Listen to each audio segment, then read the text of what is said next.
13th in the championship. The takeover happened as I said it would. People will be. Oh, when have we got Leeds?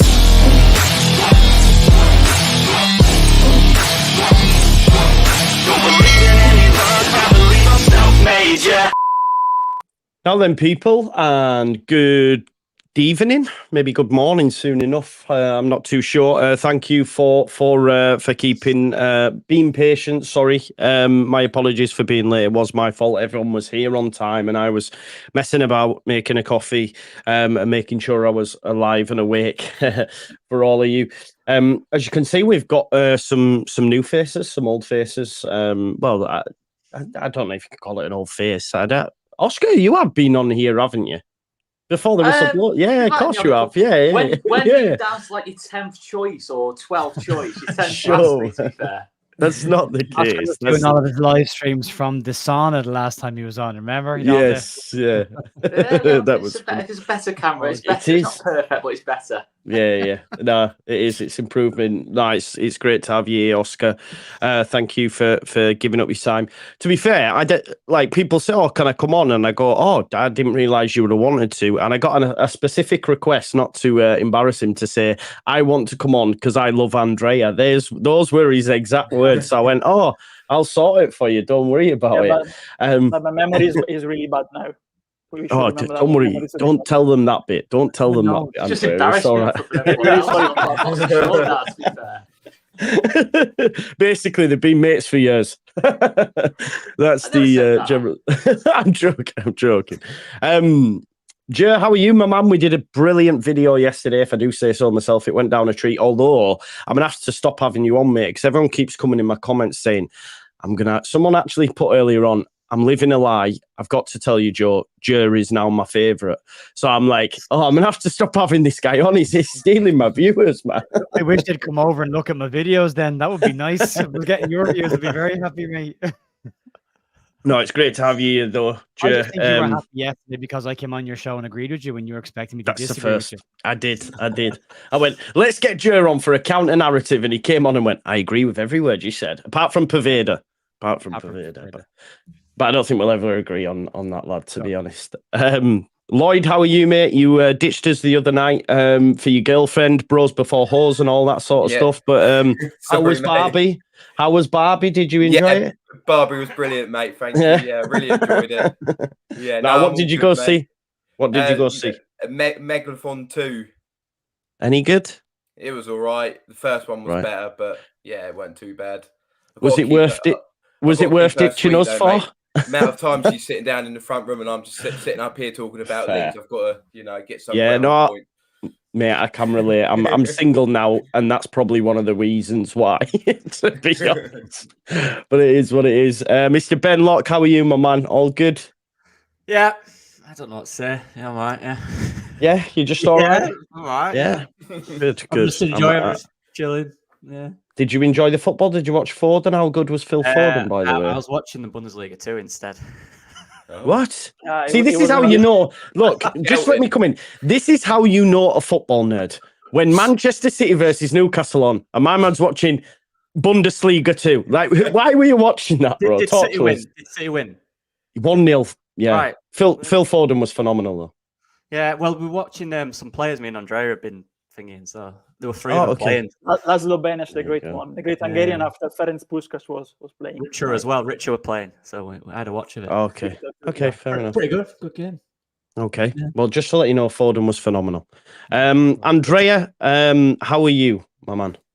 Good, mate. Good. I started watching a bit of Serie A, then I switched to Man City, Newcastle, because Loki was watching the other game, so we were all over the place, basically watching all the games. Had it covered, didn't we, Andrea? See, they're in this WhatsApp group talking all these players out. they just come to me and I'll go, yeah, we'll have him. They're the scouts. Someone just said they're the scouts, Joe. I know, I sit back. Who's on your T-shirt this week, Andrea? It looks cool, whoever it is. Kobe Bryant. Kobe. Bryant there you from go. 96 draft. Yeah, exactly. Great up. He grew up in my hometown when he was a kid because his father was playing in the basketball team here in Italy. There you go. There you go. There's a story for you. Lox is in the chat as well. Locke's put a little voice note into our group chat earlier on, and I didn't. I said to him, "Do I need to listen to this?" Huge error. It was the most cringe-worthy song I've ever heard in my life. Oh, really? Honestly. Was he singing? He was singing as well. God. Lachlan, my friend, please warn in advance when you're going to do singing voice notes. Yeah, I said, should I listen to this? And to be fair to him, he went, probably not. So I didn't. Thought I'm not going to. Because he's obviously feeling like a pig in shit at the minute, because Leicester and Southampton, for that matter, just keep getting late goals because they've got decent players, I guess you could say, Shea Adams popping up at the back post and debut goal for Kazadei. We will talk about Leeds United's next 2 weeks because, from Monday, I'm expecting rapid movements. We need about 5 or 6 for me. But before we do that, let's dial it right back to an hour before kickoff. And Oscar, I'll come to you first of all. Were you at the game, Oscar? Oh. I wasn't actually. Yeah. I could not finish work in time. So sadly, I wasn't at the game last night. But obvious, because I was just going to ask you what the general mood was around the ground when the news broke. But if you weren't there last night, it's fine. But an hour before kickoff, what an absolute character's trick, to do that. It is purposely done either from him or advised by his agent to do it at that time to cause so much of a stir for me. Yeah, I mean, it's no surprise. I can't say I'm shocked that Gnonto's done that. I mean, if he's pulled a stunt before, it's not a massive shock if he pulls another one. And yeah, it's just kind of classic about what we're kind of learning about Wilfried Gnonto's character, really. And I think part of me thinks just get rid, any kind of bid, get rid. And another part of me thinks, actually, no. If Everton don't pay the asking price we want, a kind of part of me thinks, maybe just stick him in the reserves for 6 months and just teach him a lesson. And it's not just out of spite, I'd say. Well, it is partly just out of spite. But what I would say is it sets an example then to the rest of the team in terms of, we're not going to be messed around here. And I think that's quite an important point to make because we have been messed about by other players. And I don't know, that's kind of a feeling on it. He will never play for Leeds again, as far as I'm concerned. There is no way. I can't even see him wearing a training top again the way things are going. I really cannot see a way back now. I was one of the people as well earlier in the week, and they got a bit of stick for it, to be fair. And listen, I deserve the stick when you look back at it now. No, but you weren't to know, bro. I get it. Great, Gnonto. Let's do it. But you know what? He's doubled down, and there's no going back now for me. Talented player, but he's not talented enough to justify what he's doing at this moment in time. So for me, it's a shame, but you know what? I'm kind of over it already, really. Same. Yeah, I just can't wait till it's completed and dealt with. Obviously, Andrea, you put something in our group chat earlier on and said, look at the Italian responses. And I've been busy, but I translated a few of them. But a lot of them were also like along the lines of who does this kid think he is kind of thing, right? Like, what's it been like over in Italy, Andrea? Yeah, exactly. Because like I said multiple times, lads, it's not that rated in Italy. It's not that rated. Last year it was available for 5 million, and we did that and brought him in. But no Italian club paid 5 million, just 5 million, to bring him in, and it was had already been called up by Mancini just once when he was at Zurich. So if they considered him a talent, they would have spent 5 million for him. Because we know that Italian club right now don't spend much money because of FFP in certain cases like Roma, or just because they need to sell before buy, like Atalanta sold Højlund and brought in Scamacca, and now Toure was injured too. But really, honestly, there's not much coverage around Gnonto in Italy about what he's doing. Because right now, like I said, there's better players ahead of him in the national team. There's Zaccagni, there's Zaniolo, there's Berardi, who's probably moving to Juve. There's Grifo in the Bundesliga with Freiburg. Chiesa, there's loads of players, Raspadori, Orsolini. So he has a lot of competition. And those players right now are all better than him. And in 1 year time, 2 year time, trust me, not similar role, but Kazadei will be better than Gnonto. And Kazadei is doing the right thing right now. Because he had a great tournament with the under-20s. He made the best choice for his career. He was wanted in Serie A by Genoa. He decided to move to the championship again, to a top club in the championship like Leicester. He will get games, and he will develop there, like he did today. Of course, it was a scrappy goal, but good finish though. And Gnonto right now, he just wants to play in the Premier League. It's just that. He's not looking at the system. Everton doesn't have a good system for him. No. And apart from him, he's really stuck because if we sell Adams, we get 24 million. then we can reinvest that money. We don't need to rush and sell Gnonto too.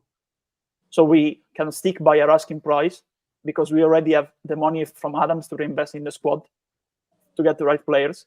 So Everton are just the only realistic club interested in him right now. And if they don't pay that sum, he's risking to pass the deadline day with still at Leeds and then go to the reserves because there's no way back to him for him right now into the first team. Can I ask you as well, does the Spalletti appointment throw it up in the air as well? Because Mancini's not even there anymore, right? Yeah, exactly. But honestly, let me tell you this. I think Casadei, for example, despite playing the championship, will be called up by Spalletti very soon. And that is a bad move for Gnonto too, because I think Spalletti values the level of the player, the impact the player has before the league. And that would Spalletti simply doesn't give a F. It doesn't care about the opinion of the press, the media, and the public opinion in Italy. Because, of course, like I said in the past, Italy doesn't call up players from the second tier, but Spalletti really has balls of steel, you know. He has the mentality. He is the right man in the right place right now. He's not a federation man. He's his own man, like he did with Napoli. He sticks with his choices. He faces the pressure. You know, to win a championship in Naples, it's mental. It's mental because there's loads of pressure. So he will speak the players based on form. And that would be the difference from the past, I think. So Gnonto, honestly, stay until January, play a lot of good games, have an impact in the championship. Then maybe you can get a move in January.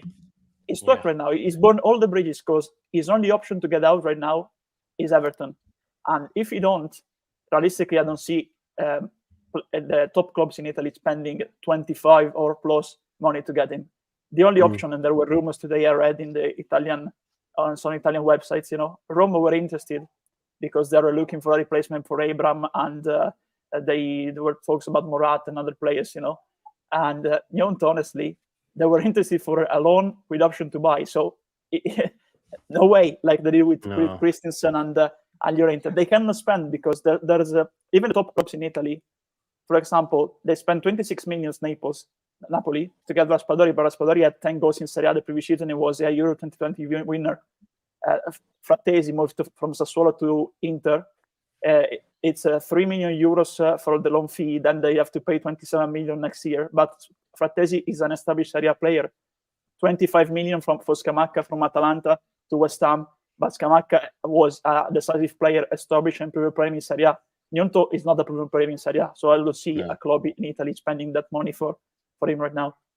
I don't know if you agree, Joe, but I wouldn't even call him a Prem-proven player yet. Not quite yet, because, I mean, if we're being honest, he burst onto the scene for a few games, and I think a lot of the system was give it to Gnonto, and that's all we did under Jesse.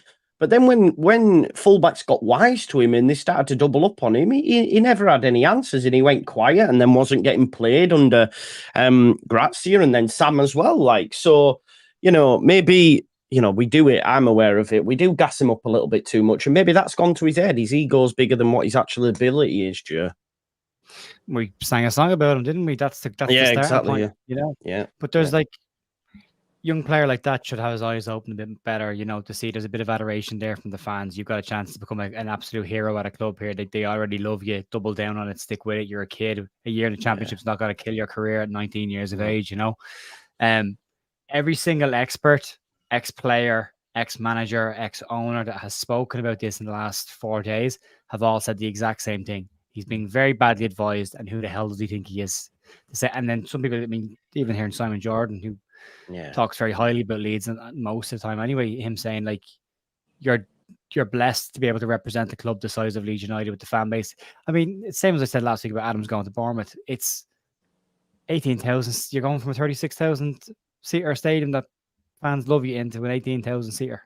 That's your progress. That's your step up. And with Gnonto going to Everton, he's just going back into a club that's going to be in a relegation fight, and possibly, I'm keep saying this, possibly have an FFP points deduction hit them in October. So it's just, I mean, it's the same thing. He's like, I just want to be in the Premier League.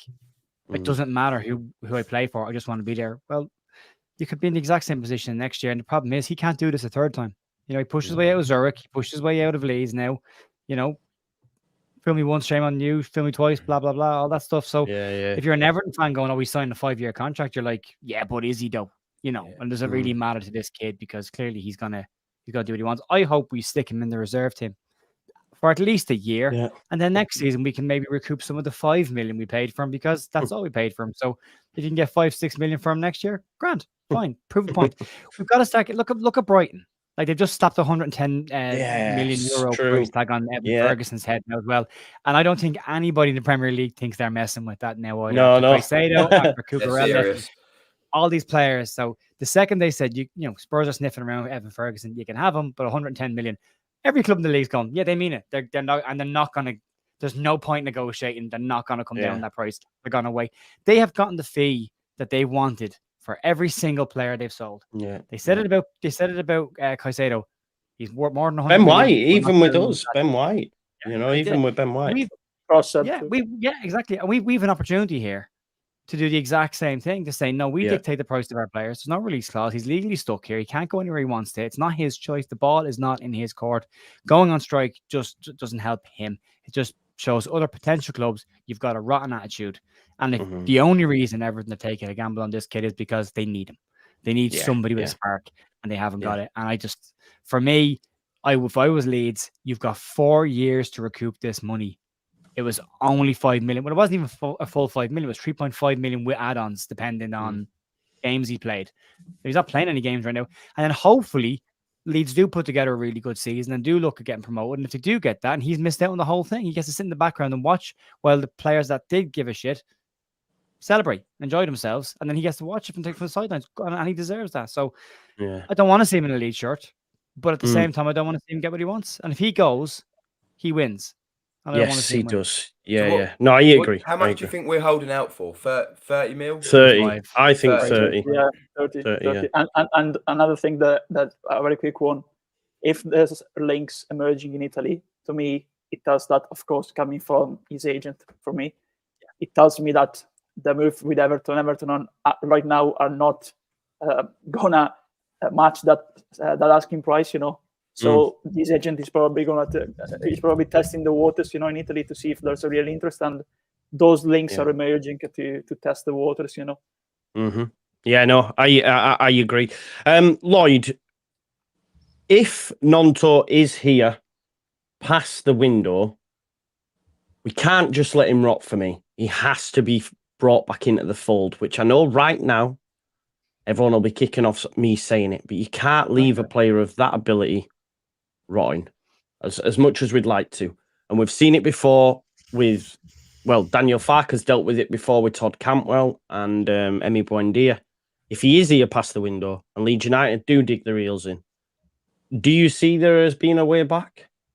I just can't see it for the life of me, how he can ever step foot on that Ellen Road pitch again. It's like Oscar was saying, and like my heart says let him rot, but my head says it's a new start for the club. Just get this saga done with, get him gone, and just put it behind us. Because even if he is with the under-18s and training by himself and stuff, like, this whole situation is still brewing in the background. It will still be spoken about on a daily basis. And personally, I just want it done with. So I can't ever see him playing for Leeds again now. So I think it's best for Leeds and for him, just for him to get gone before the window shuts. And I know that's giving into what he wants, but you've got to think about what's best for the club as a whole.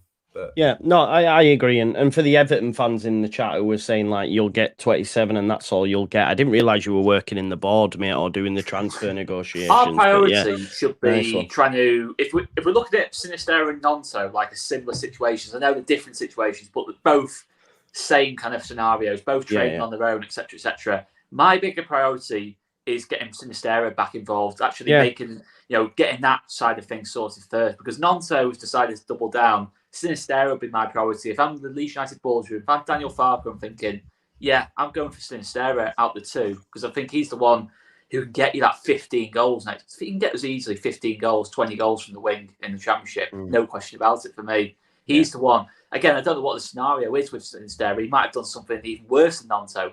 But for me, in this scenario right now, he is the bigger priority than Gnonto.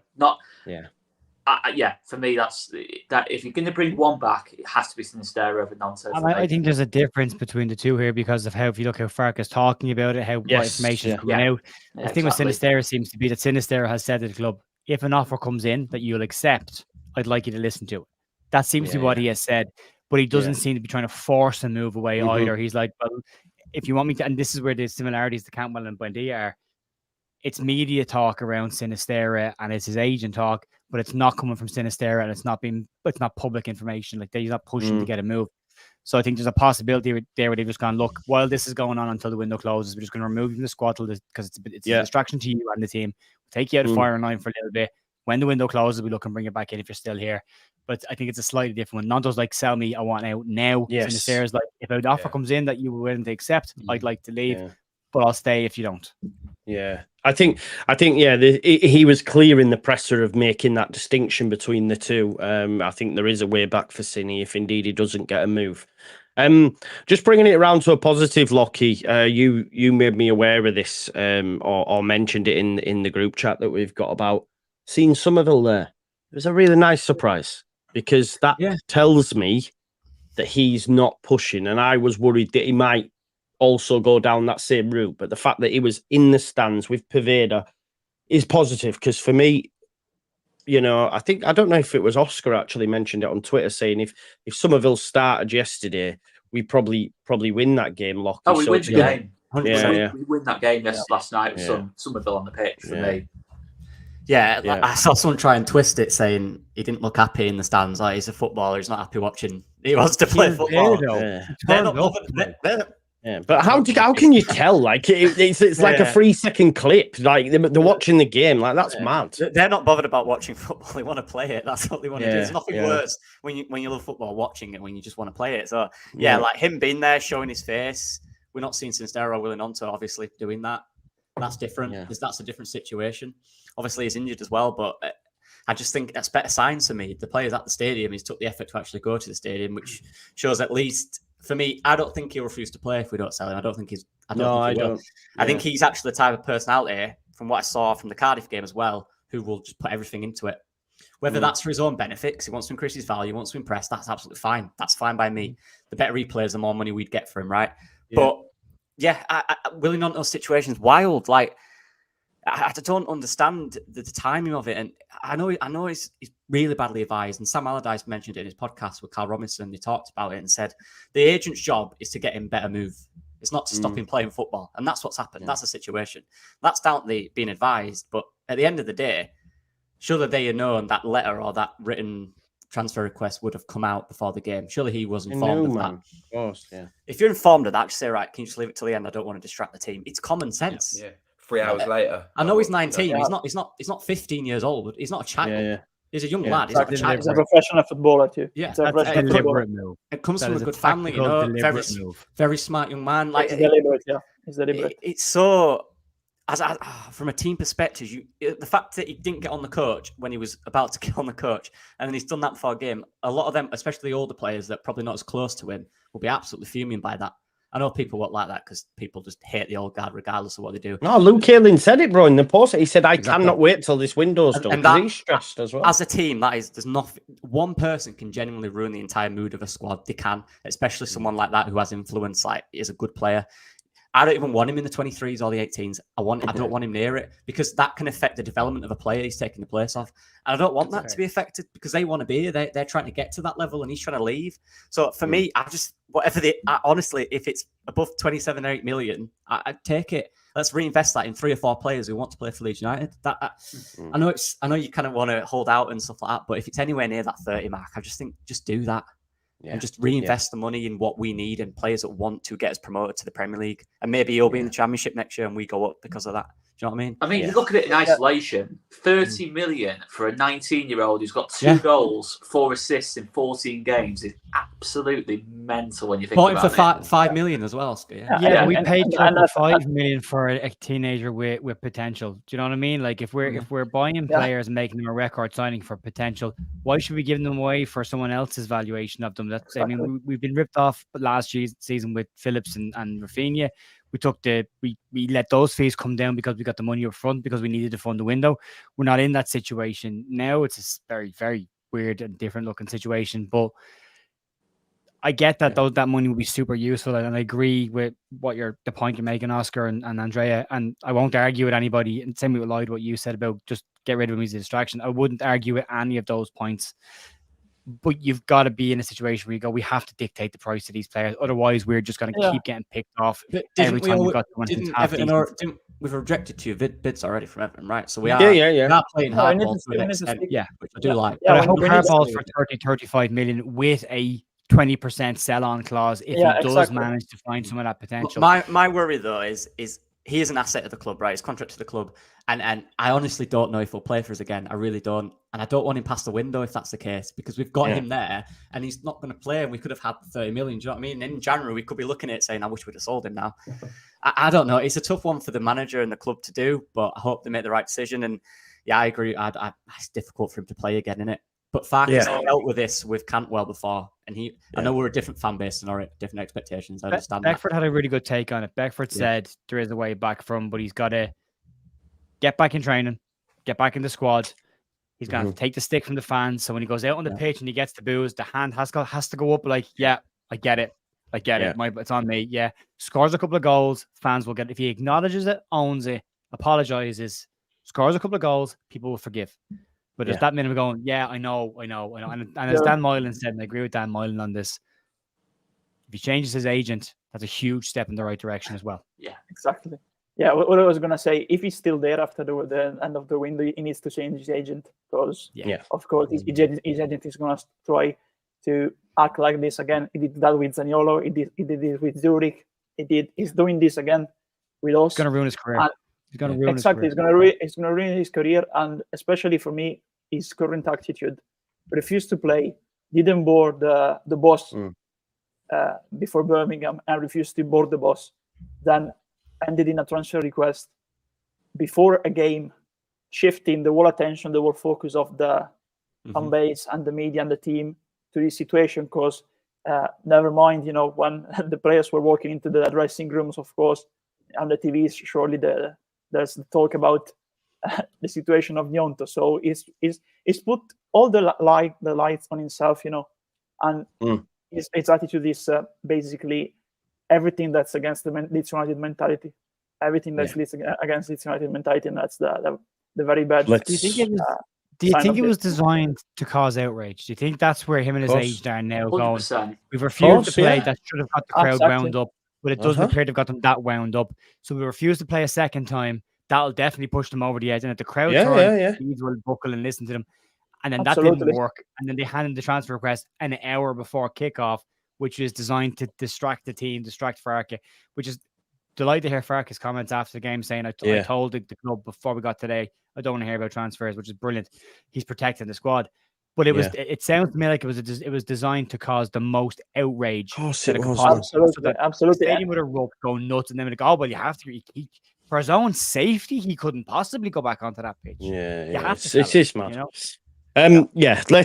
Let's move on for that situation. He's a little rat, and I get all the people in the chat saying there's no way back, but if he scores a few goals, we'll soon forget. It is football. We are fickle as they come.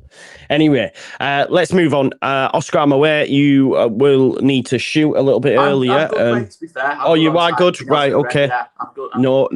No problem. But we'll if you want, mate. I know you can. I know you can talk, pal. Just before we come to you, though, everyone, please smash a like on the video. We're on 954 live viewers. If you can like the video, let's get it up to 1,000, please. If you can, please do subscribe to everyone's channels as well. All links are in the description to the video, so make sure you go and subscribe. And if you can hit subscribe to me as well, I'm about 100 people off 23k now, so we're moving. So please, if you can, do subscribe. Oscar, let's come to you then. First of all, give me your thoughts on yesterday's game. Where my head's at, mate, is literally I don't care now about these results until September, because I'm just pretty meh, it is what it is. But I thought yesterday, what he got out of the squad, which isn't great, it was decent, man. More than that, I thought he totally outwitted Cobran tactically. I thought we absolutely dominated the game in that kind of sense, and I've always a really dominant performance. And to be honest, yes, there was little bits of quality missing, but I don't think you can really blame Daniel Farke for that. It's just the players he's working with.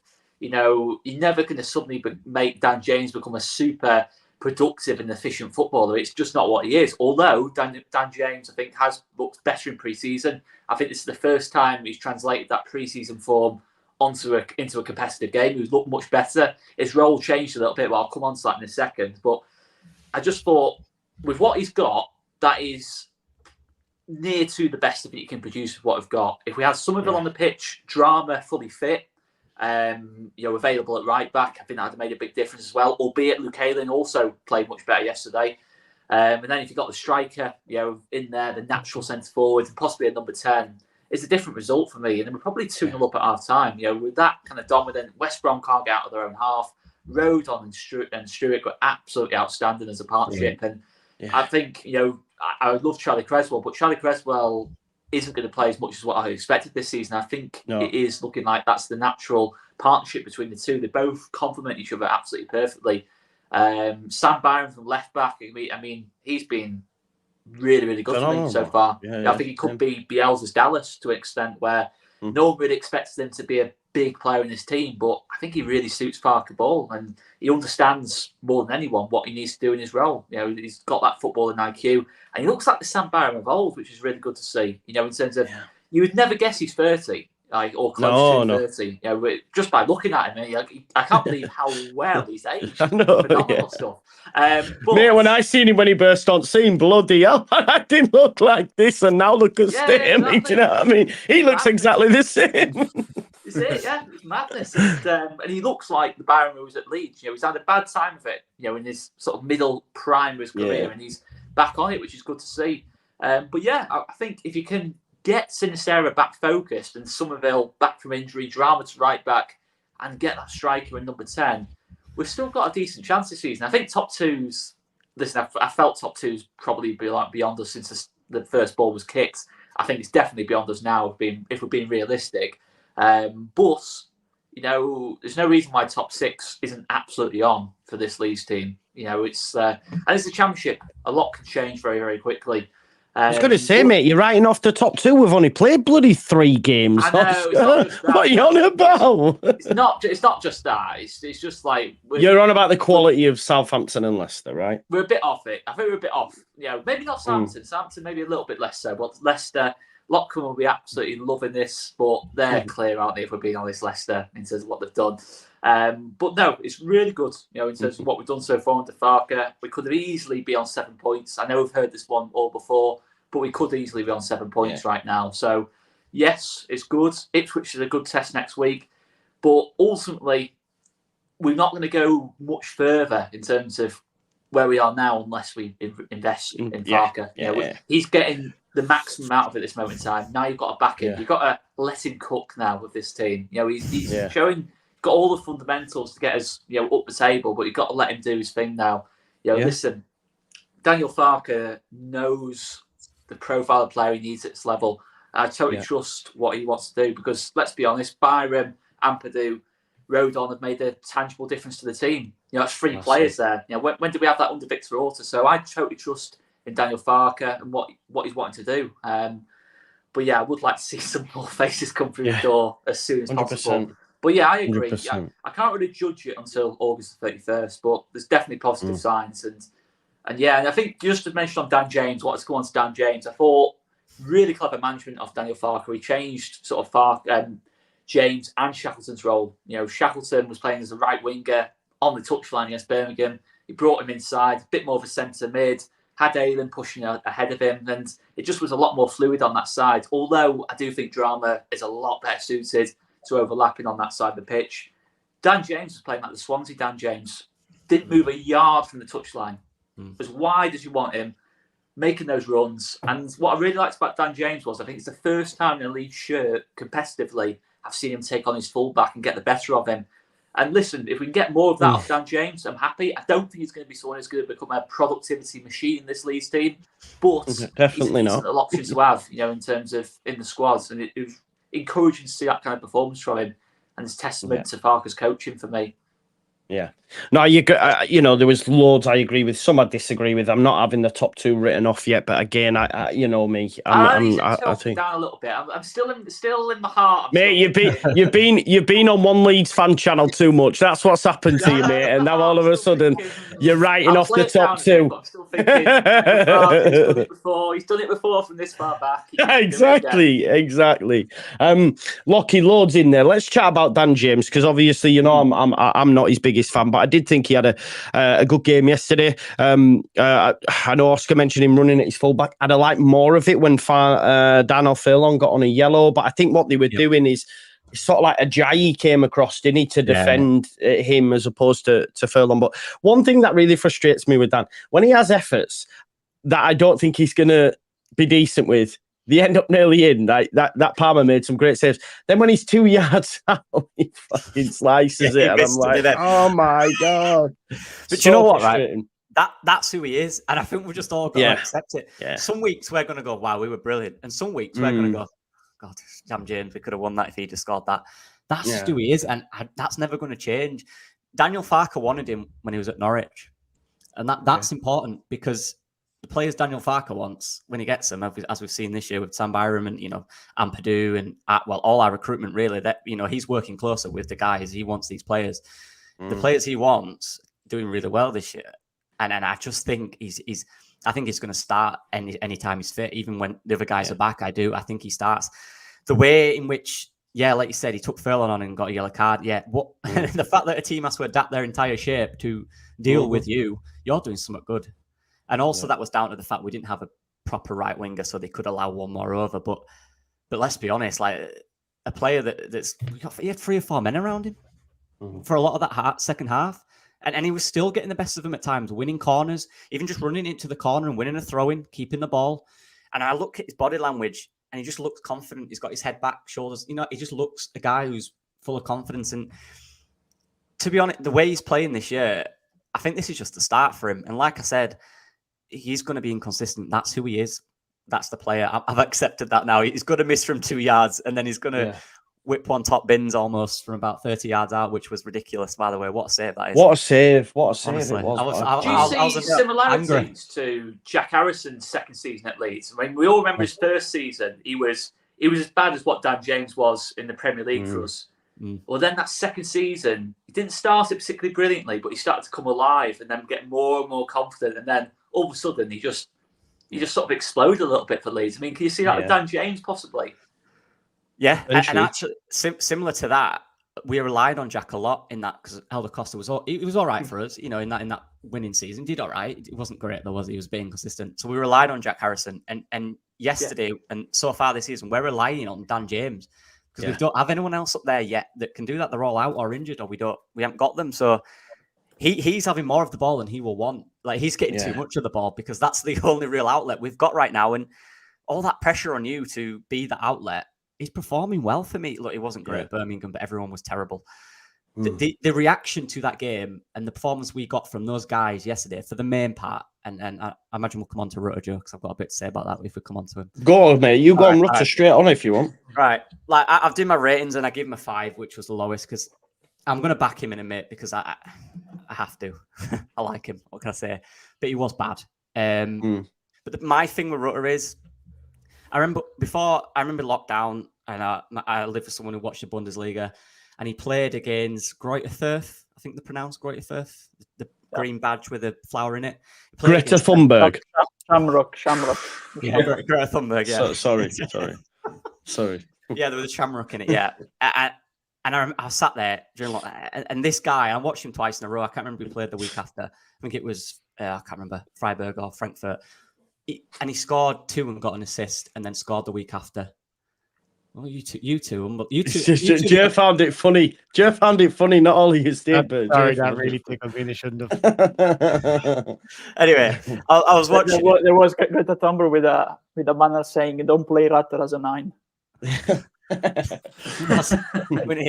honestly, yeah, that is what it is. Do you think though, Lockie? Because I was thinking about this myself. Like, let's say, notes for this, by the way, right? But does he start when we get a number 9? Because can he play? Dan James is going to start over him for me, and if Cini stays, he's going to start over him. So where's he coming in? Do you know what I mean? And we spent 35 million on him. He's not going to start, No. and that's good for now. I don't want him to, and let me get that clear. I fully believe in his potential because, like I said, when I watched him in the Bundesliga, when he used to come on for Hoffenheim, he just played with such confidence and freedom, and he loved it. He loved every second of it. He'd get the ball. He'd do. What I'm seeing now is a guy who and I've mentioned in my video about his sleeves. I don't like the way he wears his sleeves. You don't look confident like that. He wears it half over his hands. No, trust me. Like Roy Keane here. No, body language is huge. Trust me. Body language is huge. It really is. Okay. You don't see confident players wearing sleeves halfway over their hands. It's his job. And it kind of, Roy Keane's right and stuff like that. He knows, he's been around. Yeah. He doesn't look like a guy who's confident. And like I said, when he got brought into this horrible situation he did last year, and it was a lad who didn't speak the language coming into this situation, being brought on when you're 3-4-1 down, do something. What am I going to do? And playing as a 9 is not it. But I just think in there, like I said, watching in the Bundesliga, it's a real quality young player. I really do think that. I just think he needs competition because he's got to understand he can't play like that and play next week. And right now he's going to play next week. We know that. He's going to play next week. He needs someone in there who, and I like I said, bring a number 9, bring a number 10, and I want him to be on the bench and I want him to acclimatise and learn the league because I've seen people saying they want him sold. I think that's rubbish. I'll be honest with you. He has his ceiling is huge for me. He just needs 6 to 8 months, maybe another year to fully find who he is. But right now, he's been thrown in the deep end because we have zero depth, literally none of it. And he's not ready. That first few months at Leeds United for him was horrible. That would have done nothing for him at all. But what I like from him, he's smiling more. He looks a lot happier. And Daniel Farke clearly believes in him. And he clearly believes in his potential. And I just think if you can get more competition around him, he'll either step his game up and become the player he can be and play with more freedom and less pressure, which he needs to do, or he won't be ready for it. And there's 2 simple facts to it. But I just think get players around him who are ready to play now, get him on the bench, get him learning the system, learning the language. That's huge as well. And just bring him on when he's got freedom in a good side and just let him play football. Let him enjoy himself. That's what he's like. He loves doing skills and running at people. Let him do that. Well, this is it. We've never been, in the whole time he's been here, I think the only game was actually his debut at Accrington. We've never actually been comfortable in the game at all. And that's where, ideally, you want to be free up in the game and bring him on and then let him... I can see him absolutely just... Imagine him bringing him on yesterday. Like yesterday, say we're 2-0 up, we're bringing on against that West Brom team, just put him on furlong. He ruins it. Just stuff like that. I'm looking at championship teams. I know we're talking about top 2 and all that. I'm not impressed. I'm not really overly impressed by any team, I'll be honest with you. I said this in the chat earlier, Jordan. I watched Southampton. They're good on the ball, but they don't create many chances. And they get countered hard. And best believe, Plymouth could have scored 2 or 3 today on counters. They really could have. Look, they'll invest and get money and they'll be better. Same with Leicester. I managed to watch them on the radio, of course. And listen to them. Yes, that's the one. You don't watch on the radio, God. But with Leicester, and when they played Cardiff and we played Cardiff a few weeks ago, it was very similar. They had more of the ball, that they pressured them, but they didn't create a lot of clear chances. And Cardiff created more clear chances against Leicester than against us. I like the way we set up defensively. I think we could potentially, and this is wild, have one of the best defenses in the league in terms of goals conceded. We don't give away a lot of chances at all. No, it's not wild at all. I totally agree. I mean, everyone's going to talk about aliens. Obviously, you strengthen, right? We need to do that. Let's be real here. But when do we get counted on, really? We don't. No. We really don't. And then you got Drama's pace come back as well. Exactly. The recovery from Drama or whoever plays there, Sam Byron, we need another more depth in there. That centre-back partnership for me is brilliant. I really like that. I think we're over-egging other teams at this point. I don't think there's anyone that stands out for me yet. Coventry, for me, have looked the best, in my opinion. Most dangerous and direct. I don't think it's over by any means. I really don't. I agree. Let's talk about that defence then. I'll come to you, Andrea. Rodon, great debut. Yeah. Great debut for me. He's going to bring so much bringing that ball out. And especially in the second half when we had them camped in their half. Rodon and Strout playing in their half. It was great to see. Yeah, great debut. And I think that's the partnership probably going forward, because they can both pass the ball pretty well and they pair pretty well. Of course, their goal was scrappy one, and should have stood because of the handball. But if you look at the whole game, they were good on aerial balls. They were good in passing the ball, especially Rodon found spaces when we were stuck at the back to get forward with the ball, to carry the ball, and then also with that movement with the ball, he found spaces for Ampadu to create, to dictate the play, especially when they dropped back very much after they scored, and I think that was the biggest mistake was Brom, because after they were having a lot of momentum before they scored, and Messi had made that great save. They should have kept running, and they, like the Cardiff did, they sat back and tried to defend the 1-0 advantage, but when you sat back against us, you leave a lot of space. But yeah, Rodon really in that system can be what Ben White used to be under Bielsa, I think, for the type of movement and the type of ball carrying, especially, and especially in the first game, he looks so composed and so into the system already. That's a really good sign for me. And going forward, Struijk and him both have Premier League experience, and that should be really because of his physicality, his good ball movement, and his composure. At least the composure, the main characteristic, can be the good partner for Struijk in defense for me, because Struijk in the end has been penalized in the past by bad partnerships and by the system. In this system, I think Struijk and Rodon can be good. But if I can touch a little bit on Rutter too, Joe. Yeah. I think yesterday, of course, we should judge him later on in the season. I think in a different position, because clearly he's not number 9. No. Because yesterday Sofri was eaten basically by the two defenders, Ayaji and Ajayi, or Ayaji. I don't know the pronunciation there. I'm sorry. Ajayi and Kipre. And especially as a number 9, you have to stay central. He drifted away in spaces where his teammates were and create narrowness. His positioning was awful, terrible. Apart from that shot that he had in the end with his left foot when he turned around and shoot, I'm sorry to say, but he was like playing with 10 men in certain situations. Honestly, he didn't have an impact on the whole team. I think overall, of course, we have to remember that we are not well accustomed right now, because we've seen Jesse Marsh football, we've seen Javi Gracia ball, and Sam Allardyce. So right now everything is brilliant. I really think the system will work in the end. We're having a good ball circulation. It's getting fast week after week. But this system clearly is in place, but doesn't work properly right now because we don't have a 9 and a 10. And we talked about Jen James. I think he was the best player for us on the pitch because Ayling scored the goal, but I think his performance was not good overall, apart from the goal. Ayling, I mean, Jen James was the best player. Did you see when he tried to tackle Matt Phillips and ended up rolling around on the floor? I don't even know what. I don't think you can call that defending. I don't know what it was. Yeah, exactly, mate. And also when they had the chance and Melia made that save, the first mistake was Ayling's. In that action, But I think James was the best player for us on the pitch. But judge him again when he has a proper number 10 or a 9 because that cross was for a number 9, and Ayling appeared and scored like a number 9 in that case. Yeah. But really, when we're gonna have a 9 or a 10, at least, I hope we get both.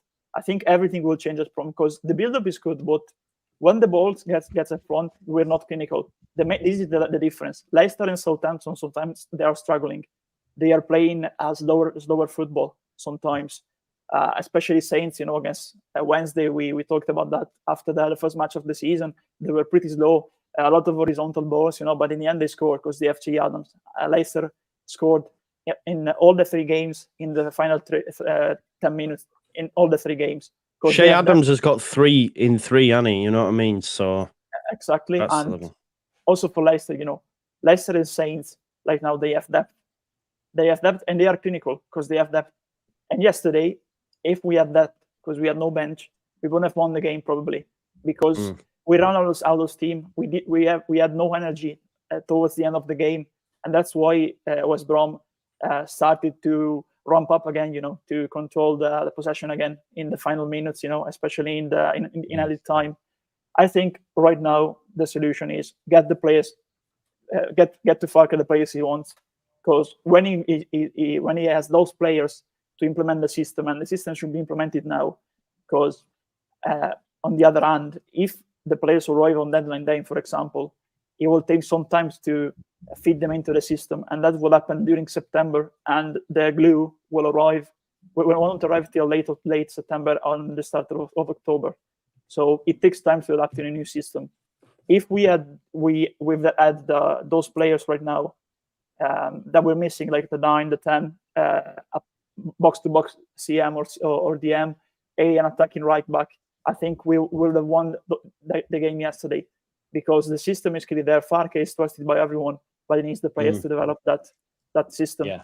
Can I just say something about what you said earlier, Andrea? Carl Scobrahan the team seemed quite scared to attack. Do you think Carl Scobrahan was talking earlier about how Leeds have these Premier League players and talking about Daniel Farke and how all these accomplishments? Do you think there's a fear in this league, given what Farke's done in it, won it twice, that you don't want to attack us too much because we'll punish you? Do you think coaches coming to this game fearing Daniel Farke is what I'm saying? I think they do. I think they're very cautious of what his system can do to teams. I really am. Yeah, they're too cautious. With Leicester and Southampton, they don't know that. They've not got that experience. But Daniel Farke's won this league twice. Yeah, they're too cautious, because if you look at Errol Bulut of Cardiff and yesterday, Carlos, of course, if they kept attacking, because we were struggling in that moment after the start of the second half, probably they would have gone a second, probably, because they were attacking. Look like good. Yeah. Exactly. And the mistakes that both of those teams, Cardiff and West Brom, made for me was that they sat deep to defend their only goal, and Cardiff had 2, of course, but West Brom, for example, had 1 goal, and then they decided they were too cautious. Carlos was too cautious. Corberan yesterday, they decided to defend the 1-0. Of course, it's good if you try to defend the 1-0 in the final 20 minutes or in the final quarter, in the final 15 minutes at least, because it's great to get 3 points on the road. It's very difficult, especially with a team playing with that mentality, because everyone played with that mentality yesterday, and they looked like they wanted to play for the shirt yesterday. Yeah. Everyone tried, and that's the main difference from those players who don't want to play for Leeds. And, 100%. And I really like that, because it shows you that the players who are going to play are going to give 100% for Leeds United, despite the fact that they play out of position, because right now Farke doesn't have any alternative. He has to play Rutter as a number 9, he has to play Gerrard as a number 10, and Shackleton as a all-around player, because in the graphic he was the right winger, but he basically covered the central areas everywhere. It was not. We were playing with 1 winger yesterday, basically. James. Yeah, with that in mind, talking about players trying and stuff, a lot of people disagreed with me on stream, and I just wanted to get your opinion, because I want to talk about Jamie Shackleton, because I think we can get into we can see a player running about, we can see a player being full of endeavour, putting 100% in for the shirt, but he still lacks so much technically for me. I mean, there's almost like a fear. Like, even when he played that ball to James where Palmer pulled off, I think it was the wrong pass. He took too long to take his effort when it took the deflection, because I'm thinking it's almost like he's shot shy, and then he thought, well, I don't have an option other than to have a shot. I feel like maybe I was being harsh. I want to get your opinion and others on the panel. Was I wrong? Was he great? I don't know. I think he lacks quality.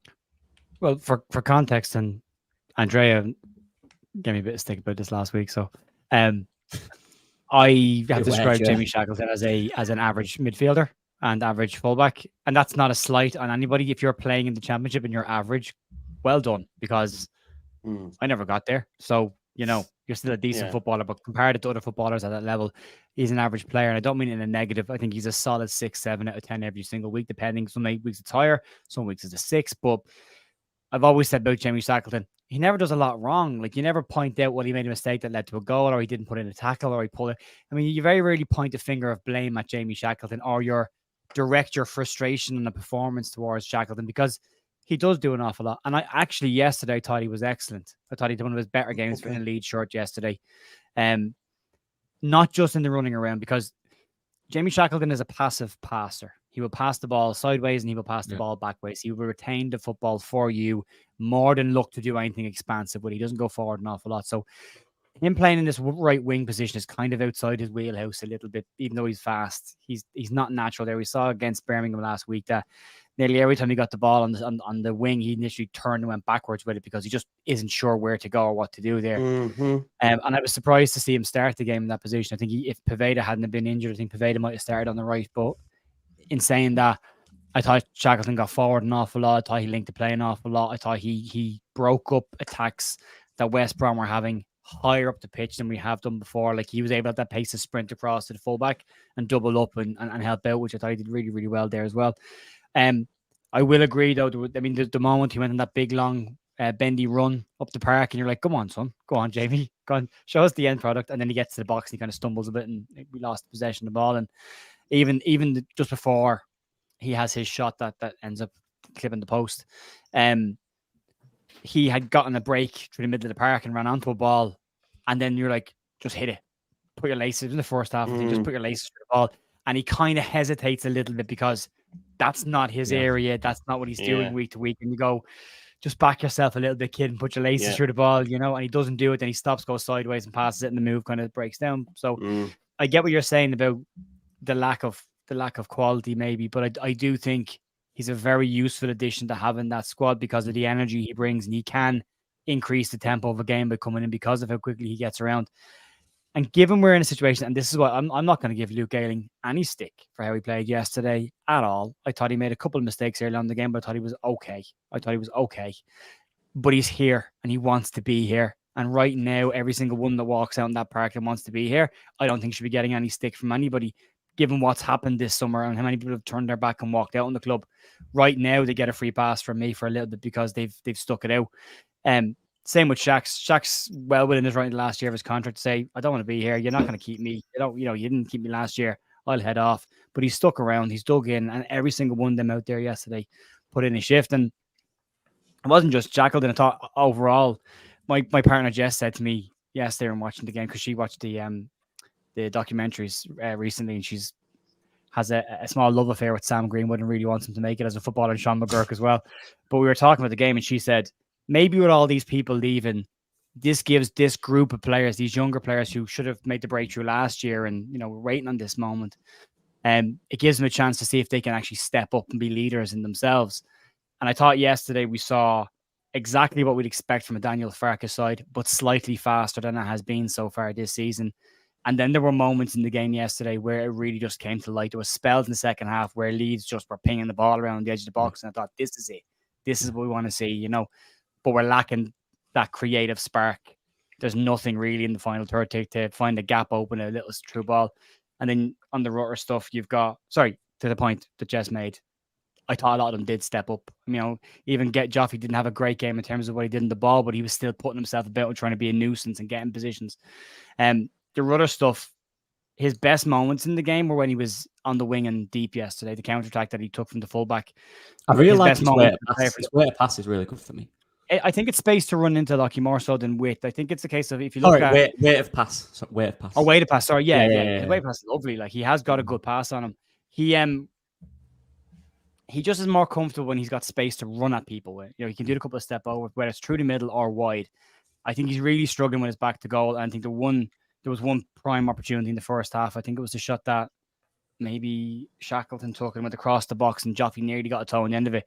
But you're looking going, where the hell is everybody else in the box? And then you look across and Rutter's standing on the far side of the goal on the edge of the 18-yard line. You're going, he never moved after he passed the ball. He just ball watched. And you're going, you should be going back inside and getting in the box then. So he's clearly not a natural number 9. Maybe he will be at some point, but I still think he's very useful to Leeds, maybe in a wide area. If we can get a 9, maybe he replaces Shackleton in that wide area then and gives you something different. Or, again, Lockie might have said this, I think he's made to be a number 10. I think he's got a shot from distance. He can do something in around those areas. I'd like to see it, but when there's nobody else.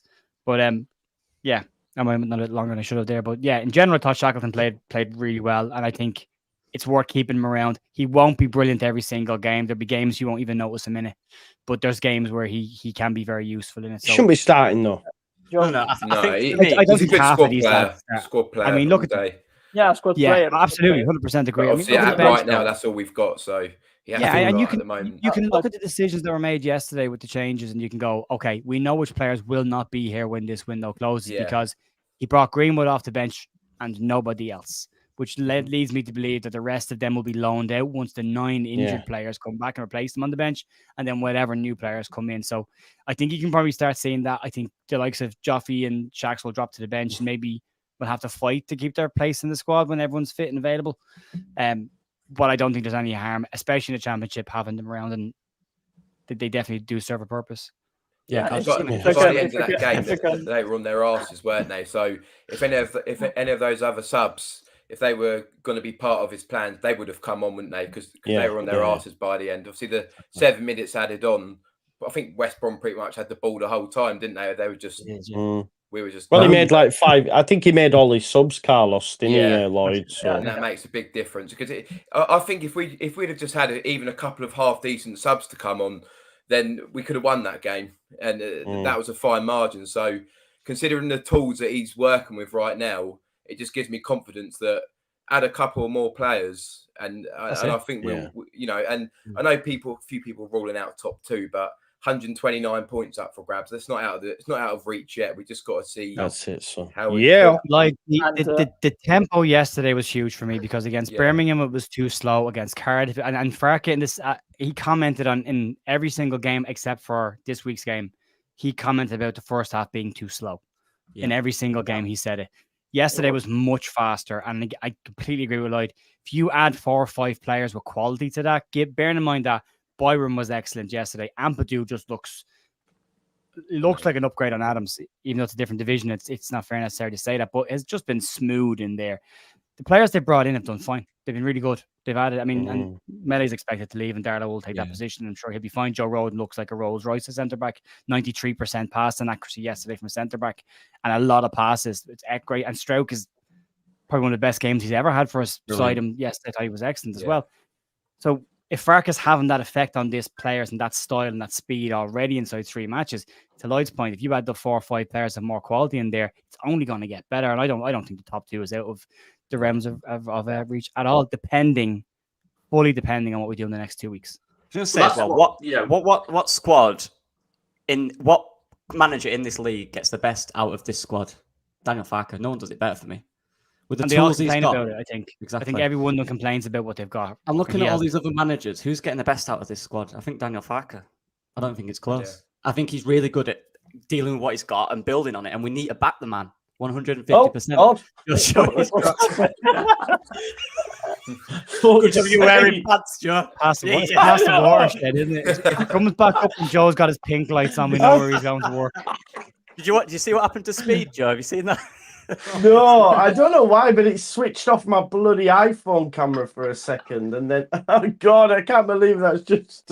When you're doing a podcast at 10, but you've got Babe Station at 11. Oh my god, I'm mortified. I don't know what. For fuck's sake! Why is my camera doing this? Go on, mate. Go on. Oh god. Why Joe adjusts his camera? I wanted to clarify on Ayling and Shackleton. When I said that we played with one winger, James, and Shackleton playing like all around, I didn't mean he playing bad. For me, he was the best player after James because he's just not a winger. He's just not a winger because he played in another position. And Ayling, I love him honestly because he's a leader. He's a proper player. He gets leads, of course. He's just the only leader in that team right now because if you look at his experience. But yesterday, for me, apart from the goal, of course, going forward, he contributed to the build-up. He's not overlapping or underlapping like he used to, because he's very good doing that when he does it properly. But defensively, he suffered a lot, I think, especially against Phillips. And overall, before the goal, he was struggling a lot for me. Then probably changed after the goal because we continued to attack for a bit, and then we sat deep instead because we were out of energy in the final minute in the added time. So in a more defensive-minded formation, I think he did okay in the end. But yeah, Shackleton really, I didn't think he played bad, honestly. It was just he was out of position, and he did what he can do, considering the fact that it was not his position. Here the worker is back now. Sorry, Andre. Some of the comments. His role changed at Birmingham a lot. His role against Birmingham, he was kind of playing like a conventional winger, and it was just exactly. It was a good switch from Farke yesterday that he had him tucked in a lot more. And I think what you'll find is that certainly with his Norwich team, and I watched a bit of footage as he was getting appointed. What I really liked about Farke's team was his two centre mids, his right winger, if you like, and his number 10 form like a box midfield as such. And I think that's what you're going to probably see as the season goes on, that we probably will only play with one out-and-out winger who's by the touchline on the left, and then probably whoever plays on the right will be tucked in quite a lot. And that's what excites me about Somerville, because I think Somerville's probably our best player in terms of, out of all the wide players we've got, he's probably our best player playing inside, because I think he's got that ability to go both ways in terms of when he's dribbling. So that's really promising. And I just think the project goes up another level when we get a natural number 10 in, or someone to play where Archie Gray's playing and push Archie Gray further up the pitch, because I think there's no reason why Archie Gray can't do a job higher up the pitch as well. He's certainly got the skill set, and I think he suits the system to play higher up the pitch as well. So there's a lot. This is not far from this project really kicking off. And Lockie made the point as well about defensively, in terms of our defensive records, will be good this season. I don't see any reason why it won't be. When Drama comes in, there's a strong case to say, and bear in mind, there's not a lot of particularly top back fours at this level, or top back threes, top back fives. Drama, Rodon, Struik, and Byram in current form, the way he's playing.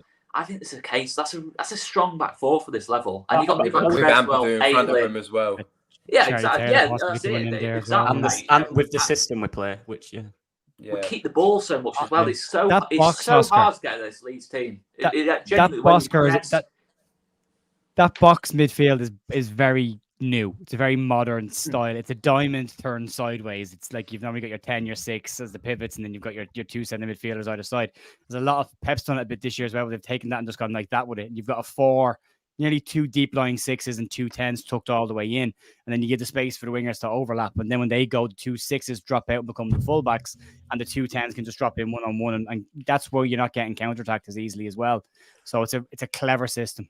And do you know what I like when we did that? Sometimes we push Luke Ayling literally as a winger, and Archie Gray just sit at that right back. So any break, you're not getting past Archie Gray, are you? He's going to take you down if you get past him. You know what I mean? So and when we were defending, you were like 4-3-3 with Shackleton dropping back with Ampadu and Gray with Gellert, Rutter, Gellert, and James. So clearly, is a versatile system, especially adapting to the.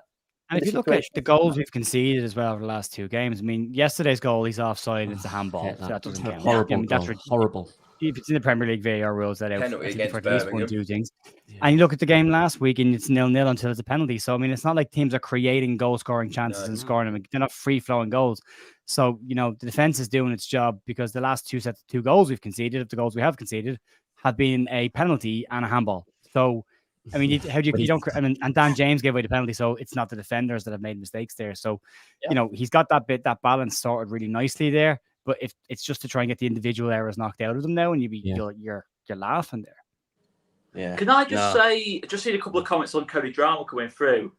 A lot of talk about he's gone, he's behind David in the team. Cody Drama would not be on the bench at this moment in time if we had a full squad available. He's only on the bench because we've got so few options available. Notice how he's not. Do you believe that, bro? Do you believe that? Yes, I'm not so 100%. sure. I'm not saying he wouldn't go, because obviously there's Samson interest, but I 100% believe that Daniel Farke counts on him. And I really believe he will be unreal in this system. Because, as Lockie said before, Ayling was effectively a right winger yesterday. Cody Drama playing in that system where we're dominating the ball, he's just able to be on the attack, effectively playing as a right winger. I think he really delivers. Listen, if there's a problem with Cody Drama's attitude, I've not heard that. I've just heard that he has got an injury and he would not be anywhere near that bench at all. If it wasn't for how few options we have. Yeah, that's true. Farke wouldn't put him on the bench if it was all to do with his attitude, would he? He's not. Yeah, he said it, didn't he? He's not putting a full bench out there for the sake of filling a bench. So. There could be problems with Drama's attitude. We have seen it before with Marcelo Bielsa in terms of when he lost that patience, albeit it actually really helped him go to Cardiff and then obviously go into Luton as well. But I really, really have high hopes. I think when we get Somerville on that right hand side, tucked in, Drama overlapping him, like the under 23s, that's genuinely unreal. In terms of, honestly, that's a genuinely unreal partnership at this level. No one at the 23s level could stop it. Both players have gone up another level themselves, adapted to professional football. I really think that's a difficult system to stop. Then you potentially got Sinistera on the other side, booking the touchline, or Dan James. You got Pace on the other side, natural number 10, and number 9. And the other thing with the number 9 is that I've seen a lot of talk about in terms of the need to be able to link up play in that lot. Not really the case under Daniel Farke. Timu Pukki, when you watched him play for Norwich, he probably scored more goals than he had touches, because he hardly ever touched the ball. He was a poacher, and it worked brilliantly for that Norwich team. It allowed the rest of the team, he was just always there, in between the sticks, in the box, in that position for 90 minutes, basically.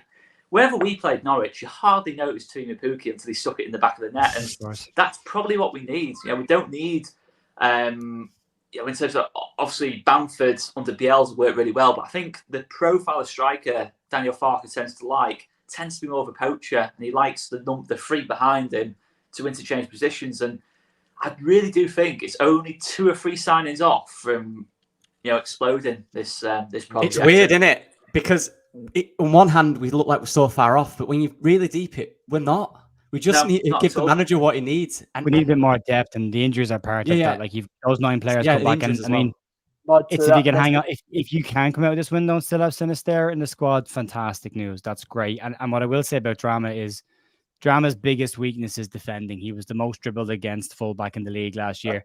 But going forward, he is an asset. He has tons of assists in the last 2 seasons and his last 2 loans. So, given what we've just said about how this team plays under Farke, the fullbacks have license to just go, and then the 2 centre mids will look after that space in mind. So that's literally set up for Cody to go and do the thing you're good at, and we'll cover the thing you're not so good at. Just you go and do that.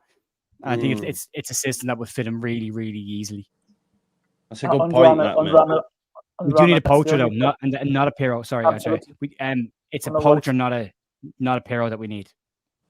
Yeah, I agree. I agree totally. Yes. But on Drama, the main also a funky point should be the fact that he's out of contract next summer, and there's already links. Fabrizio, of course.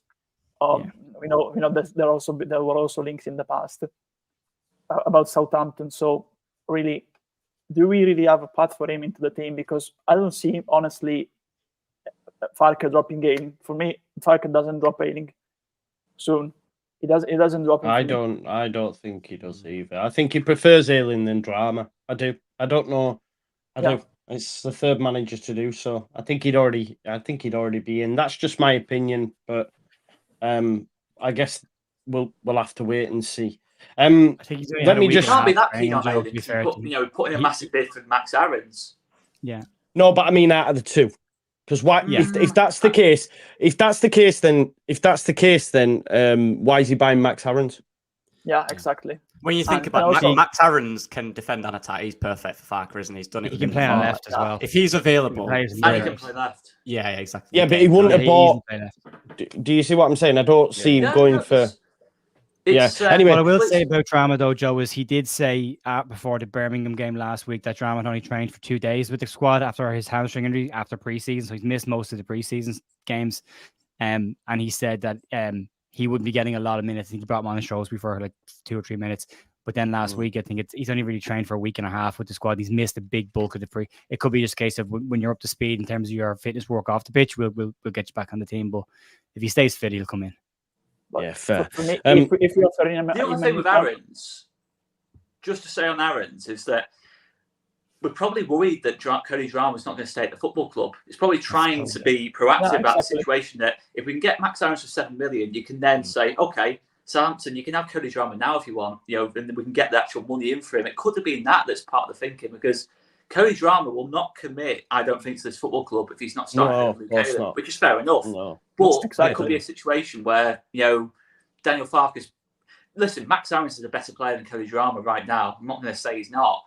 And, why not go for the better player? The option's there. But, he's out of contract in the thingy, proactive, chance to bring in someone. We know how much Daniel Farke likes players who who he knows know the system. He brought in Sam Byram straight away. Yeah. Yeah, with big links to Josh Sargent, Kenny McLean, and that lot. You know, players that know his system. You know, it's. I really do believe Cody Drameh will be a big player in this team. Seriously, I do believe he will be because he just fits what we want so much from that right back position. Yeah, fair. Andrea, did you have something to say on the matter, mate? No, just that if we offer a new contract to Drameh now, we refuse for me. Yeah, no, I agree. Let's because we've been going for an hour and 40 minutes. It's a proper long one. I apologise as well. I can't lie to you. I'm mortified for what happened there. I don't know why my camera went from my iPhone and my laptop's down, and then because it went off my iPhone, it went to my webcam, and it was basically pointed at my bits. So I'm really, really sorry. I am genuinely mortified. Honestly, I can't lie. Like, so I'm really sorry. I know. Yeah, it's a good job. I should just hanging out. Wouldn't it, imagine one knacker hanging out or something like that. Bloody hell, that'd have been worse. Andre were trying to speak, and the comments were just trying not to laugh. Honestly, I tried to speak because I wanted to divert the attention to the fact that Joe was scrambling to try to recompose himself. I did, yeah. It's took me a while, but I'm back. Right.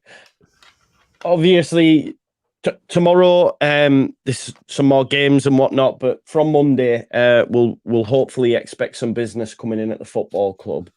I've asked this on a number of occasions now. Like, how many do you expect this week? And we go, 2 by Friday and all this sort of stuff. But I think we just have to look at it as a case of when we get to September 1st. So I'm going to ask you this. How many do we need? How many do we need? Not how many will we get? How many do you think we'll need? And I'll come to you, Lloyd. Lloyd, I feel like you've been very quiet tonight. My apologies. Got too many talkers on tonight, and it's all right. Go on, mate. I think we need five or six. Okay, that's what we need. Yeah. I mean, there's certain positions we like we're crying out for, and there's other positions we could make like slight upgrades, probably like at right back and maybe left back. And although Byram's done all right, I still think we could do with an out and out left back. But we need a goal scorer. Like, it looks like we're building from the back for the first time in God knows how many years. We actually look quite solid at the back. But like Jer said, we're lacking in the final third, and that's where we're going to win points. So I think we need a 10 and a 9 mainly. But I'm not sure we will go and get that many players. I can see us getting 2 or 3, if I'm being honest. 2 or 3 is not enough for me, and we'll end up mid-table. I hope you're wrong, mate. But yeah, 5 or 6 would be my pick. 6 I'm going to go for. Lockie, where's your head at, mate? Are we going on? We're keeping Somerville. Yeah. Selling Sinistera? Yeah. Right, Probably. okay. I think we need 5 or 6.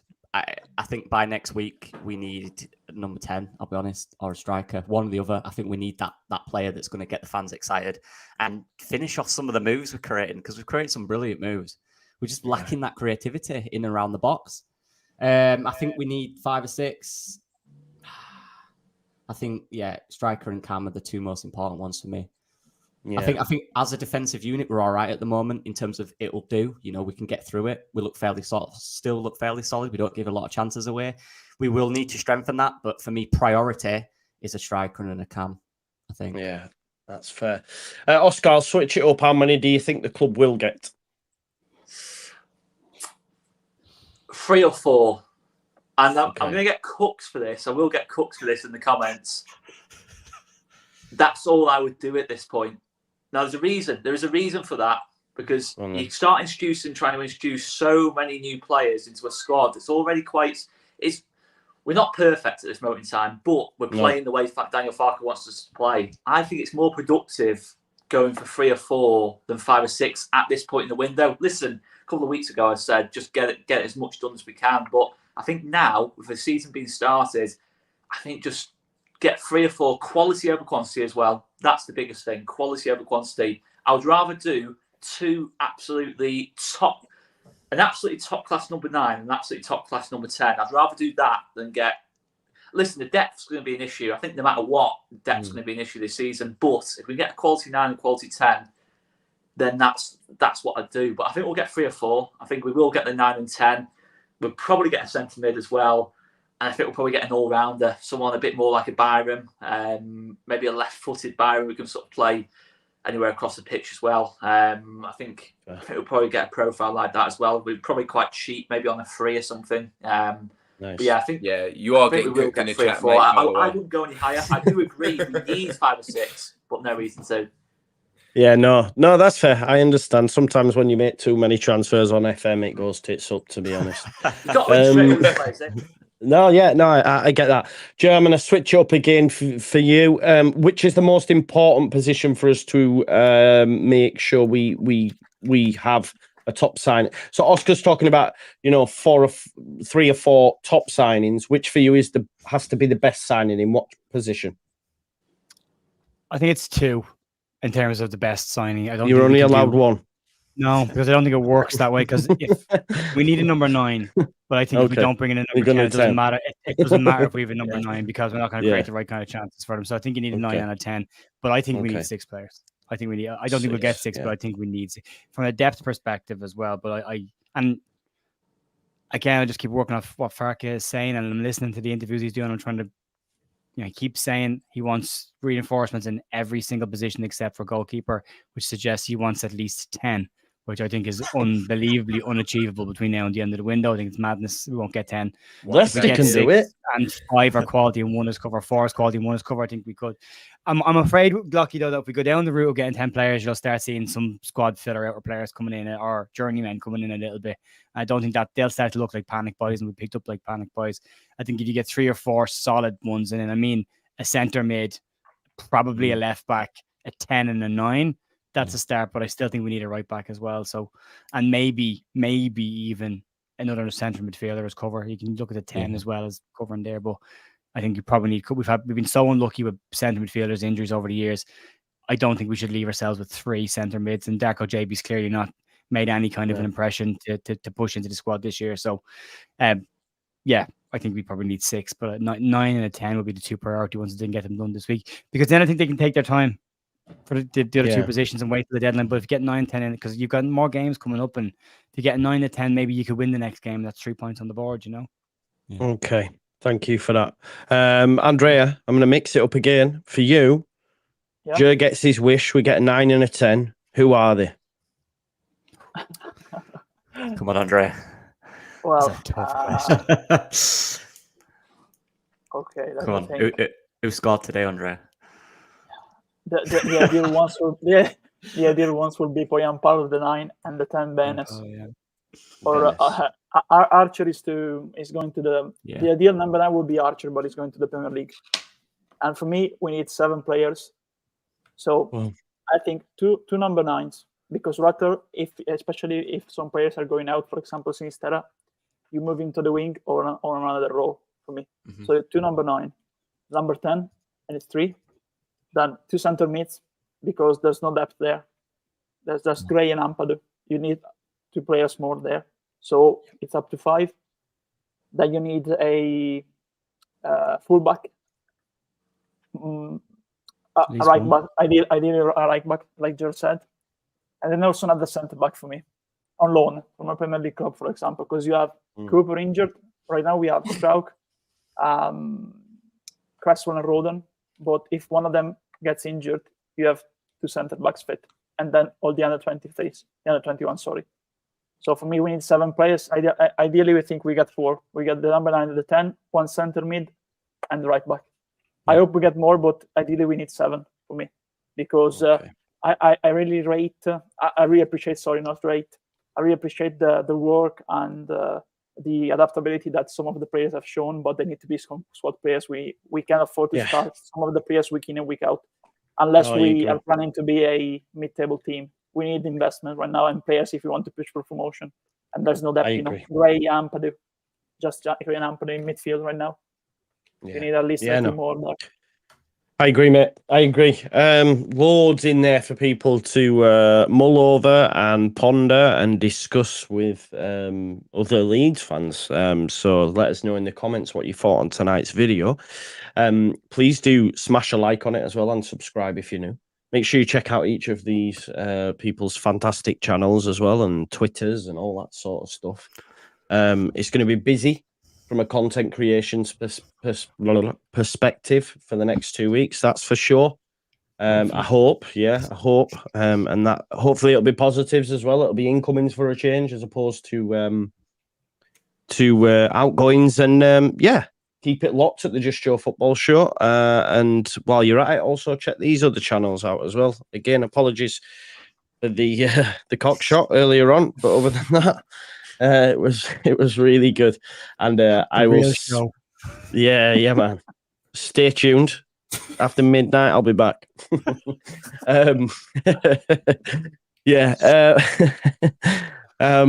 Tomorrow, something will be out, no doubt, because we'll hear something else on the grapevine. But yeah, thanks always for watching, and we'll see you in a bit. Peace out, folks.